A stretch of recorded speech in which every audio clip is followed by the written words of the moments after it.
오늘 찬양 예배는 교사 헌신 예배입니다. 오늘 교사들이 많이 오셨는데요.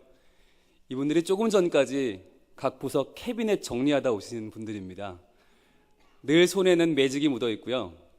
늘 가위질, 칼질하다 보니까 거의 간의 수공업 정도 되는 수준을 다 가지고 계시고, 여러분은 은혜 받으러 주일날 교회 오시지만 이분들은 어떻게 내가 은혜를 끼쳐야 되나 몇 배의 부담을 안고, 지난주에 안 나왔던 영식이, 나영이, 미희, 그 아이들을 가슴에 품고 교회에 오시는 분들이 바로 이분들입니다. 교회 구석구석에 어디서 처박혀서 뭘 하는지 모르겠는데 그분은 10년째 교사하고 있어요. 어떤 분은 15년, 20년을 교사했는데 사람들은 그분이 어디서 뭐 하는지를 몰라요. 소위 말하는 어둠의 장소에서, 저 밑바닥에서 아이들을 붙잡고 씨름하고 계신 선생님들이 오늘 다 오셨는데요. 여러분들 옆에 선생님들이 계시면 그분들에게, 성도분들이 계시면 성도들에게 이 시간 한번 인사하고 시작할까요? 감사합니다. 감사합니다. 사랑합니다. 수고가 많으시네요. 네, 이분들은 이렇게 인사받아도 마땅한 분들입니다.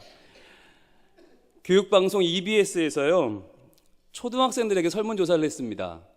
자, 이런 4가지 질문을 던졌는데 여러분 한번 나 같으면 뭐라고 대답했을까 한번 생각해 보면서 이 질문을 한번 들어보세요. 첫 번째, 내가 잊고 싶은 두려움은 이거다. 두 번째, 우리 가족이 나에게 바라는 점은 이거다. 세 번째, 나의 가장 큰 결점은 이거다. 네 번째, 언젠가 나는 이렇게 될 것이다. 자, 이 4가지 질문을 던졌습니다. 과연 아주 평범한 초등학생들이 뭐라고 답했을까를 생각하면서 오늘 설교를 같이 나눠주시기를 부탁합니다. 제가 서울 강북에서 교육 1번지라고 하는 노원구를 맡고 있습니다. 중계동에 신방을 갔는데 한 학원에서 현수막을 걸어놨어요. 이렇게 써 있어요. 6년 후에 환희, 예비 중1반 모집. 무슨 뜻인지 아시겠죠? 여러분, 예비 중1이면 걔네 초등학생이에요. 아직 초등학교 졸업도 안 한 녀석들을 너희는 예비 중1이니까 지금 우리 학원에 와. 그러면 6년 후에는 대학 들어가서 환희를 지를 거야. 그 말 뒤에는 뭐가 숨어 있어요? 6년간 너희는 죽었어. 이거잖아요. 너희는 공부만 해야 돼. 아무것도 안 돼. 너희는 그냥 미완성의 존재고 너희는 아무것도 아니고 6년간 공부 죽어라 하면 6년 후에 겨우 한번 웃게 될 거야. 근데 이걸 보는 제가 화가 났어요. 운전을 못하겠어요. 이걸 보는데 너무 화가 나요. 여러분, 이 말은 거짓말입니다. 6년 후에 환희는 거짓말입니다. 여러분, 6년 후에 열심히 공부해서, 그래요, 6년 동안 죽자 사자 노력하면 운이 좋으면 좋은 대학 가겠죠. 그런데 그 환희가 얼마나 갑니까? 한 달을 못 가지 않습니까? 여러분, 대학생이 되면요, 대학생 나름대로의 아픔이 있고요, 대학생 나름의 고통이 있고요, 걔네는 또 걔네대로 왜 안녕하지 못한 이유가 다 있어요. 그러니까 6년 후가 돼도 그 환희는 짧은데 지금 어른들은 거짓말하는 거예요. 그때 그 환희는 영원할 거니까 지금 6년쯤은 아무것도 아니니까 너희는 공부만 해도 돼 라고 말하는 거예요. 많은 아이들이 이 말에 속아요. 그래서 지금 자기 꿈을 눌러요. 자기의 아름다운 걸 다 눌러요. 자기 소중한 걸 다 누르고 6년간 공부에 매달려요. 그런데 안 돼요. 아주 일부 똑똑하고 환경이 좋은 아이들 제외하고는 이해력이 떨어지는 아이가 있고요, 암기력이 떨어지는 아이가 있고요, 들어도 뭔 소리인지 모르는 아이가 있고요, 눈이 나쁜 아이, 귀가 나쁜 아이, 간이 나쁜 아이, 허리가 안 좋은 아이, 어떻게 할 겁니까? 그 수많은 아이들이 해도 안 되니까 어떻게 해요? 이리쿵 저리쿵 부딪히다가 반항하다가 혼나다가 학교를 잘리기도 하고요, 길바닥에 내앉기도 하고요, 갓줄 청소년이 되기도 하고요, 애들을 때리기도 하고요, 얻어맞기도 하고요, 왕따를 시키기도 하고요, 아파트에서 뛰어내리기도 해요. 이 아이들 어떻게 할 거예요? 그 6년간의 이 아이들의 저당 잡힌 인생을 어떻게 할 겁니까? 오늘 하나님은 이 아이들에게 말씀하십니다. 니들은 6년 후가 아니라 3년 후가 아니라 1년 후가 아니라 지금 너희는 너무나 아름답다고, 지금 너희는 너무나 소중하다고, 내가 너희를 창조했다고 말씀하십니다. 창세기 1장 1절이 왜 중요합니까? 이 아이들은 몇 년 후에 나중에 아름다워지는 아이들이 아니라, 그때 가서야 빛을 발하는 아이들이 아니라 지금부터 하나님이 그 아이들을 창조하신 걸작품이라는 것이에요. 1장 1절의 선언이 얼마나 위대합니까? 태초에 하나님이 천지를 창조하시니라. 여러분, 창조의 순서를 다 아시잖아요. 제일 마지막에는 사람이에요. 우리 아이들이에요. 제가 오늘 유년부에서 똑같은 설교를 했어요. 그러면서 아이들아, 얘들아, 성현이는 성현이대로 너무나 귀하고, 예진은 예진이대로 귀하고, 저희 동아성아 쌍둥이거든요. 똑같아 보여도 그 아이들 마음속에 꿈이 다르고 계획이 다르고 생각이 달라요. 둘 다 너무 귀한 거예요. 하나님께서 우리 아이들을 그렇게 지으셨는데, 하나하나 공들여 지으셨는데, 어른들은 우리 생각대로 착각을 해서 아이들에게 6년 후를 기대하라고, 지금은 일단 닭공이라고 하거든요, 애들 말로. 닥치고 공부. 예. 다 필요 없고, 신앙도 필요 없고, 교회도 필요 없고, 수련은 왜 가? 닥치고 공부나 하라고 말하는 것이에요. 이런 시대에 우리 아이들이 살고 있어요. 그런데요, 참 불행한 건요, 교회 와도 집에서 만나는 그런 소리를 똑같이 들어요. 공부는 잘하고 있니? 너 공부 잘하니? 너 좋은 대학 가야지. 어른들은 항상 아이들을 어떻게 보냐면 몇 점짜리 아이로 봐요. 보통은 상중하로 봐요. 적어도 쟤는 공부는 좀 잘하는 애. 쟤는 공부는 못해도 믿음은 좀 좋아 보이는 애. 쟤는 이것도 저것도 안 되는 애. 근데 그런 아이는 없거든요. 이것도 저것도 안 되는 아이는 세상에 없어요. 남을 웃기길 좋아하든지, 아니면 자리 와서 앉아있는 건 잘하든지, 매사에 관심과 호기심이 많던지, 자기 표현이 강하던지, 다 다른 아이지, 이것도 저것도 아닌 아이는 없어요. 그런데 우리는 자칫 그 아이들을 판단하면서 아이들의 가지고 태어난 장점들을 하나님이 지으신 걸작품의 가치를 놓치고 있지는 않냐는 것이에요. 그런데 여러분, 오늘 우리가 보아야 될 건 2절이거든요. 창세기 1장 1절에 이 선언이 아름다운 이유가 있어요. 하나님의 창조가 왜 필요했는가? 하나님이 안 계시면 얼마나 인생이 허무해지는가? 하나님의 손길이 닿지 않은 인생은 얼마나 비극적인가? 하나님이 없는 교육은 얼마나 기대할 수 없는 흑암인가가 나와 있는데요. 이렇게 말해요. 2절 상반절입니다. 땅이 혼돈하고 공허하며 흑암이 깊음 위에 있고. 하나님의 손길이 닿지 않으면, 하나님의 창조의 가치를 모르면 우리 교회 학교 현실은 이렇다는 거예요. 4가지 단어입니다. 혼돈과 공허와 흑암과 깊음입니다. 이 말에 대해서요, 혼돈과 공허에 대해서 종교개혁자 칼빈이 이렇게 주석을 썼습니다. 읽어드릴게요. 혼돈과 공허란 헛되고 전혀 무가치한 상태이다. 형태와 장식과 완전성을 갖춘 창조물의 반대 상태를 말한다. 쉽게 말하면 혼돈과 공허가 뭐냐면, 뭔가가 있는 것 같기는 한데 이게 아직 형체를 갖추지 못했다는 거예요. 그러니까 뭔가 재료는, 뭔가가 눈에 보이는, 뭐가 잡히진 않지만 있는 것 같은데 이게 뭔지 모르겠다. 이게 혼돈과 공허예요. 근데 딱 이런 아이들이 우리 집에는 얼마나 많습니까? 정말 이것들이 과연 사람이 될까? 기가 막힌 아이들이 우리 주변에 있지 않습니까? 정말 제가 과연 커서 뭐가 될까? 이렇게 걱정되는 아이들이 있어요. 뭔가는 있을 것 같은데 지금은 보이지 않는, 도저히 가능성이라고는 보이지 않는 아이들이 우리 주변에 있잖아요. 그 아이들의 모습이 뭐냐? 혼돈이고 공허예요. 아이들은요, 하나님이 없으면 이 혼돈과 공허를 빠져나올 수가 없어요. 아까 말씀드렸던 6년 후의 환희는 얼마나 허망한 꿈입니까? 아이들은 미래에 보이지 않는 그 꿈을 붙잡느라고 혼돈과 공허 속에서 지금 몸부림치고 있어요. 그러다 보니까 여러분, 초등학생들이 요즘 원형 탈모증에 걸린다고 그럽니다. 스트레스가 너무 심한 거예요. 여러분, 이제는요, 6학년은 예비 중1이잖아요. 저학년은 예비 고학년입니다. 유치원생은 예비 초등학생입니다. 예비란 말은 누가 만들었는지 모르겠지만 아무튼 애들을 괴롭혀요. 가만두질 않아요. 그렇게 따지니까 모든 아이들은 예비 수험생인 거예요. 그러니까 마음 놓고 방학 때 놀 수도 없어요. 공부해야지. 지금부터 해야 돼. 학원에서는 불안감을 조종합니다. 점점 아이들을 어려서부터 미리 준비하라고 합니다. 초등학생 10명 중에 9명이 과외를 합니다. 학원 포함입니다. 1인당 과외 개수는 평균 3.13개입니다. 보통 아이들이 3개 이상의 과외를 한다는 얘기죠. 하루 평균 시간은 2시간 37분입니다. 5개 이상의 과외를 받는 아이들이 있는데, 이 아이들 중에 40%는 이유 없이 아플 때가 많다라고 말합니다. 당연하죠.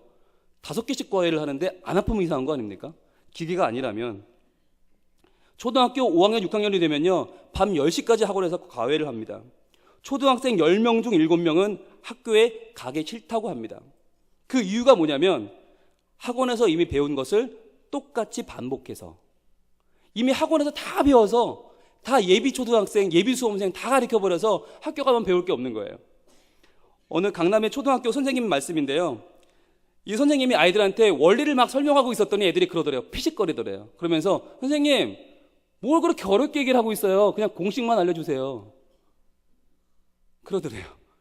학원 공부에 너무 익숙해져서 공식만 알려주면 되지 뭐하러 원리를 설명하고 있냐는 거예요. 선생님이 정말 기가 막혔대요.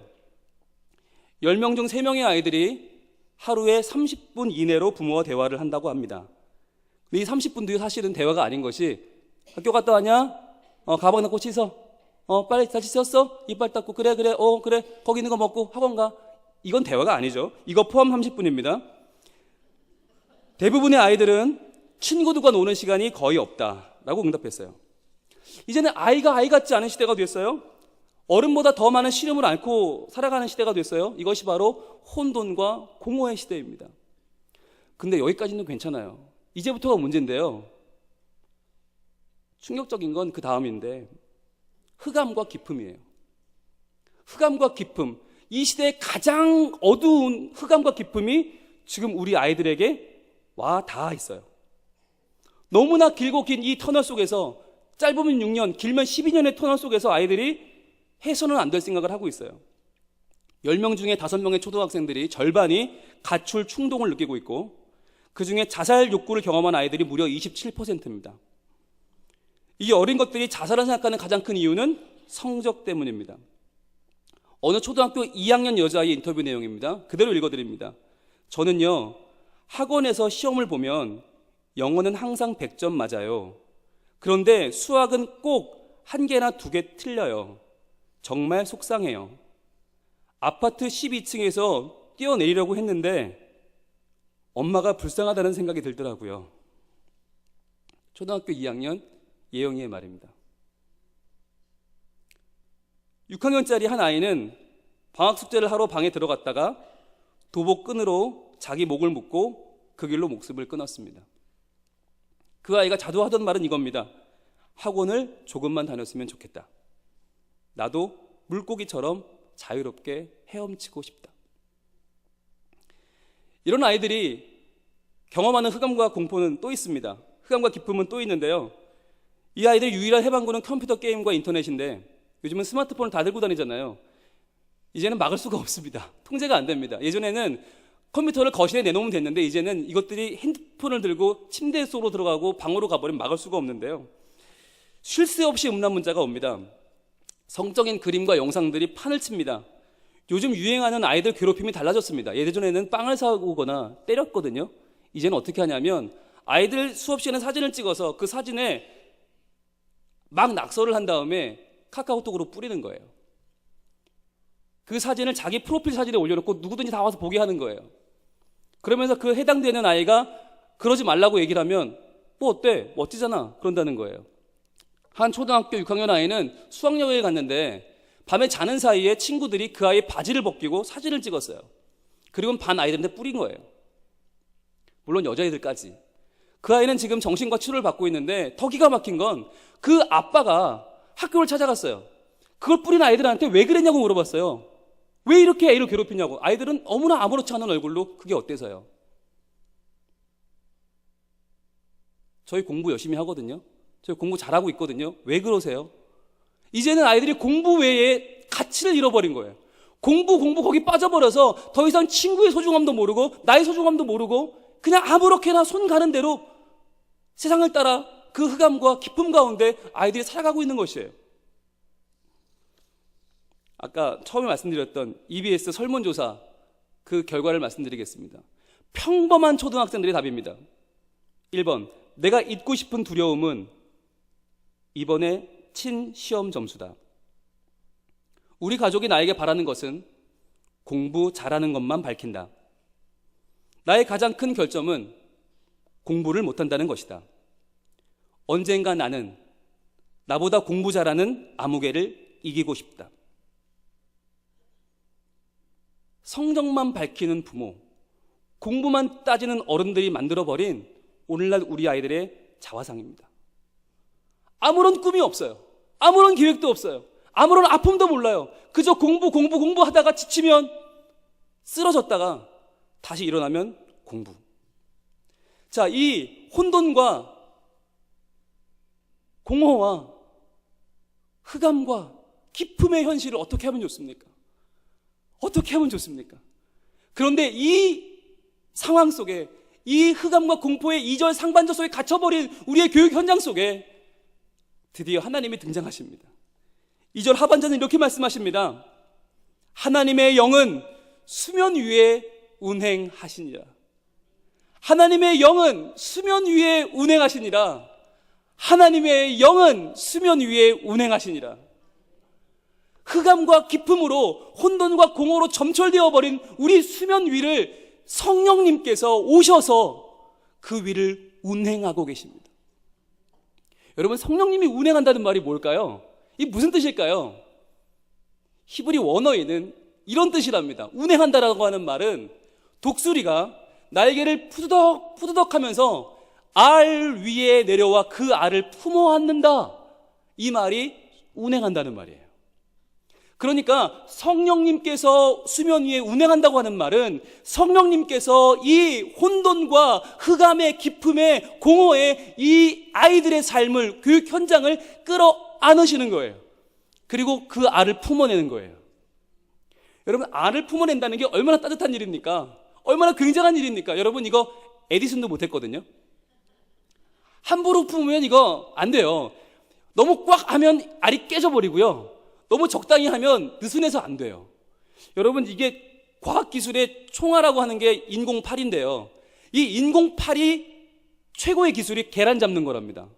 알을 잡는 게 최고의 기술이래요. 이게 쇠잖아요. 쇠 로봇이 강하게 잡으면 터져버리고요. 약하게 잡으면 떨어져 버리고요. 근데 이 강도가 딱 알을 품어 안는 강도인데 그것이 바로 성령님께서 우리 아이들을 안아주신다는 거예요. 우리 선생님들의 교회학교, 지금 정말 기가 막히고 코가 막힌 이 아이들을, 답이 없는 아이들을 어떻게 기르고 어떻게 아이들을 지도해요? 성령께서 그 아이들을 지금 품어 안고 계시는 거예요. 여러분, 알을 품는다고 하는 게 이게 굉장히 어리석어 보이는 일입니다. 왜냐하면 알은요, 보면 미래가 없어 보이거든요. 딱딱하고 차갑고 아무것도 아닌 것 같아요. 그런데 그것을 품으면 그 안에서 자그작 하면서 안에서 알을 깨고 나와요. 신기한 게 밖에서 그 알을 깨면 그 알이 죽는데 그 안에서 스스로 그 알을 깨고 나오면 살아요. 아이들이 지금 우리가 볼 때 정말 별거 아닌 것 같고 어려 보이고 정말 미래가 없어 보이지만 어떤 아이들은 이렇게 인사하면 손에 찐득찐득한 게 묻어 있어요. 아이스크림 먹다가 바로 와서 찐득찐득한 게 묻어 있고요. 어떤 애들은 여기 개털 묻히고 오고요. 정말 눈 뜨고 못 보겠어요. 유년만 와보세요. 재밌어요. 그런데 그것들이 지금 보면 아무것도 아니고 미래가 없어 보이는 그 아이들이 그 알들을 성령께서 품으시니까 수십 일을 품고 몇 달을 품으면 이 아이들이 부활을 하는데요. 그때부터 놀라운 하나님의 역사가 펼쳐진다고 하는 사실입니다. 여러분, 하나님께서는요, 우리 아이들을 너무 잘 아세요. 그래서요, 이 아이들을 품어 안으시는데 그 품어 안는 두 날개가 저는 한쪽은 교육자들이라고 믿고요, 한쪽은 교사들이라고 믿습니다. 그래서 교회학교 현장에서 이 교회학교 교역자들과 선생님들이 서로 한마음이 돼서 아이들을 끌어안고 기도한다면, 이 아이들에게 헌신하며 이 아이들을 품어 안고 정말 아무리 어리석어 보일지언정 그 아이들의 생명을 이끌어낸다면 얼마나 멋진 아이들이 그 안에서 부활이 나오겠습니까? 얼마나 그 아이들이 아름답게 우리를 이어서 교사가 되고 우리를 이어서 교역자가 되고 우리를 이어서 하나님의 리더들이 되겠습니까? 이렇게 아이들을 끌어낼 때 성령의 운행하심 가운데 벌어지는 역사가 바로 오늘 3절이거든요. 하나님이 이르시되 빛이 있으라 하시니 빛이 있었고, 성령께서 품으시고 운행하시며 부화시키는 그 아이들의 삶 속에 참 빛이신 예수님이 걸어오십니다. 그래서 성도들의 열심과 기도로 교회 학교를 지원하고 교사들이 눈물로 아이들을 기를 때 성령의 운행 가운데 참빛이신 예수님을 만나요. 그럼 예수님께서 앉은 뱅이를 고치고 소경 눈을 뜨게 하시고 죽은 자를 살리게 하시는 역사가 교회 학교에 일어나는 거예요. 그래서 아이들이 변하고 바뀌어요. 4절입니다. 빛이 하나님 보시기에 좋았더라. 하나님이 빛과 어둠을 나누사 하나님이 빛을 낮이라 부르시고 어둠을 밤이라 부르시니라. 저녁이 되고 아침이 되니 이는 첫째 날이니라. 여러분, 이 빛과 어둠이 왜 생겼을까요? 빛만 있으면 좋겠는데 어둠은 왜 있을까요? 여러분, 교회학교 선생님들에게 묻겠습니다. 아이들을 가르치고 기도하고 품어 안는 게 매일매일 행복합니까? 아니면 끌어오르고 점점 차올라서 정말 이제는 못해 라고 하는 날이 찾아옵니까? 여러분, 어떤 때는요 정말 막 주먹이 나가려고 그럴 때도 있고요. 어떤 때는 화가 치밀어 오르고요. 어떤 때는 쟤네 부모는 뭐 하는 거야 이런 마음이 들 때가 있고요. 정말 이 감당이 안 될 때가 있어요. 쟤는 도무지 왜 저러는 걸까 이럴 때가 있어요. 그런데요, 여러분, 나무가 겨울에는 죽은 것 같잖아요. 그런데 그 나무 밑둥을 잘라보면 어때요? 나이테가 있어요. 여름에 자란 부분은 하얗고요, 겨울에 자란 부분은 까매요. 그런데 겨울에 얼마 더 자랐어요. 이 나이테가 이 점점 형성되는 것처럼 어떤 때는 빛 가운데 있는 것처럼 아이들이 예쁠 때가 있어요. 오늘만 같으면 정말 평생 교사하겠어. 이런 날이 있지만 어떤 때는 정말 얘 때문에 나 정말 나 살아도 못 살고 죽어도 못 살고 어떡하니 가만둘 수가 없어요. 그건 까만색이에요. 그러니까 빛도 있고 어둠도 있는데 중요한 건 이 어둠이 아까 이전에 나온 혼돈과 흑암이 아니라는 거예요. 이것은 하나님의 계획 속에 있는 하나님이 어둠을 밤이라고 명하신 하나님이 정하신 창조물이에요. 이 과정을 지나고 나면 이 아이가 더 잘 성숙하고 여무는 기간인 거예요. 여러분, 희망이 뭔지 아세요? 이는 첫째 날이니라. 둘째 날도 있고 셋째 날도 있어요. 계속 창조가 이어져요. 여기서 끝나는 게 아니라 이 아이가 내 손을 통해서, 우리 부서를 통해서 자라고요, 다음 부서도 있고요, 그 다음 부서도 있어요. 희망을 가지세요. 내가 이 아이를 못 바꾼다고 해서 자책하지 마시고, 나 때문에 이 아이가 망친다고 생각하지 마시고, 내가 교사를 관둬야지 하지 마시고, 둘째 날을 믿으시고 셋째 날을 믿으세요. 아직 첫째 날밖에 안 됐어요. 여러분, 끝까지 이 아이를 믿어주고 나이테를 형성해가는 과정을 교회학교에서는 이렇게 부릅니다. 오병이어 멘토링이라고 부릅니다. 한 해 이 아이를 어떻게 맡아보다가 안 되면 아이 몰라 넘겨, 이게 아니라 그 아이를 품고 그 다음 해를 또 맡아요. 그리고는 그 아이와 함께 다음 부서로 올라가요. 그리고 또 그 아이를 품어요. 저희 집도 두 아들이 있는데 둘 다 만만치 않은 애들인데 선생님들이 몇 년씩 그 아이를 끌어안으니까요, 제가 요즘 칭찬 듣고 살아요. 점점 좋아진대요. 처음에는 야, 이거 네가 교회를 옮기든지 아빠가 옮기든지 하겠다, 안 되겠다 그랬는데요, 이제는요 좋아지고 있는 아이 아빠가 됐어요. 이게 선생님들이 그 아이와 함께 붙들고 기도하고 교육하고 부서를 올라가면서까지, 이게 어려운 일이거든요. 부서를 바꿔가면서까지 그 아이를 책임져 주니까 아이들이 좋은 아이가 되더라고요. 어렵고 힘드시겠지만, 그러나 성령님이 알을 품어 안듯이 우리 아이들 여러분이 품어 주셔야 됩니다. 품어 안아야 됩니다. 어느 교회에 중학교 1학년 참 말썽 많은 놈들이 있었습니다. 남자 놈들인데 그냥 여기 쿵 저기 쿵 부딪히는 아이들이었어요. 그저 몰려다니는 거 좋아하고요, 공부하는 것보다 노는 거 좋아하고요. 그 중에 한 놈이 탁구장을 했습니다. 그 탁구장에서 먹고 자고 놀고 하는 놈들이었어요.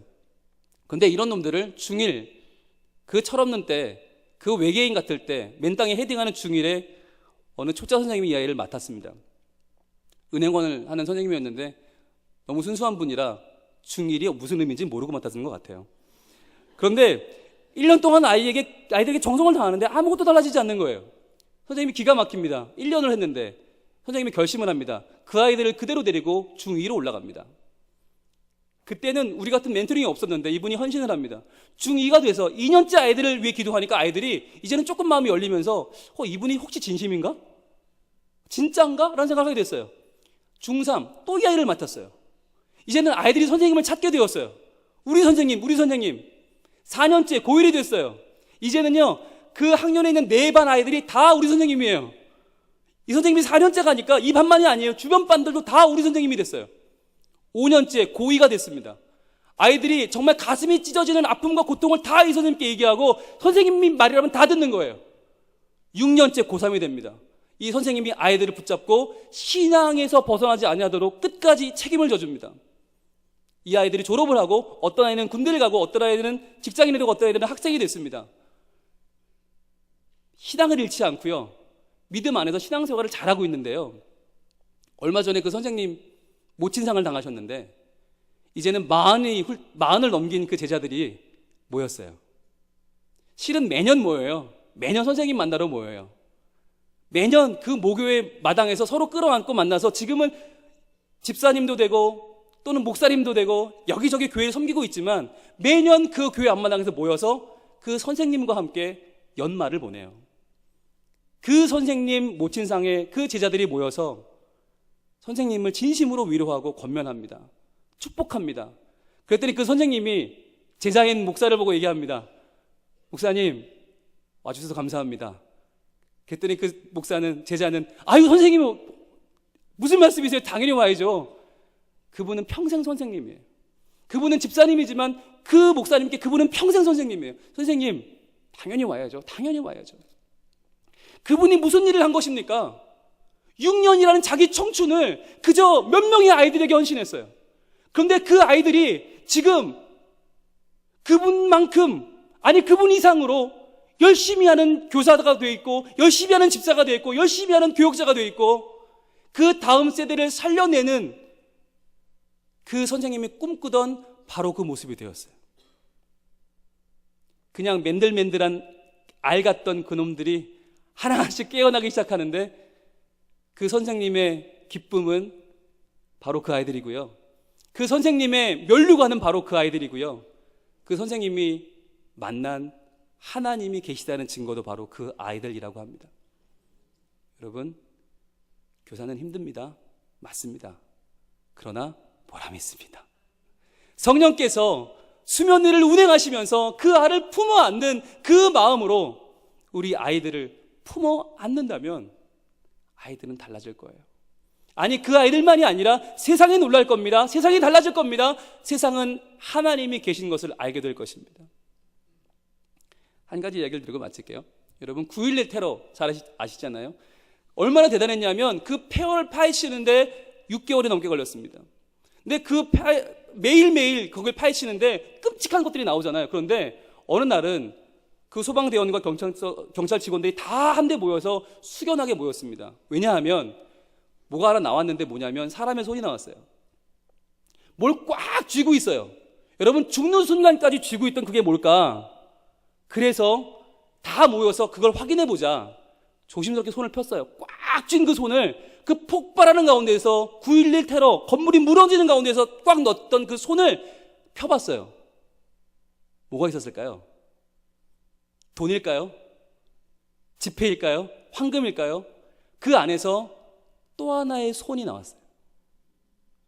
아버지가 그 폭발하는 순간에 옆에 있던 자기 아이의 손을 붙잡은 거예요. 그리고는 아이에게 그 순간에 이렇게 말하고 싶었겠죠. 이 아이야, 아빠가 너를 잡고 있어. 걱정하지 마. 폭발이 일어나도, 건물이 무너져도, 세상은 무너져도 아빠는 널 잡고 있어. 걱정하지 마. 이 말 하고 싶지 않았을까요? 순간 두 사람의 몸은 날아갔지만 아버지의 손은 그 아이를 꼭 붙잡고 6개월이 지난 그때까지 이 손을 놓지 않았어요.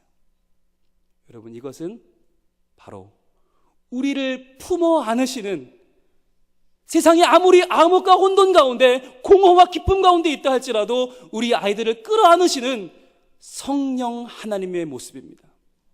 이 모습처럼 우리가 아이들을 끌어안는다면, 우리가 아이들을 붙잡는다면 세상이 망해도, 세상이 끝나도 하나님은 너를 놓지 않으셔. 하나님은 너를 그냥 버리지 않으셔.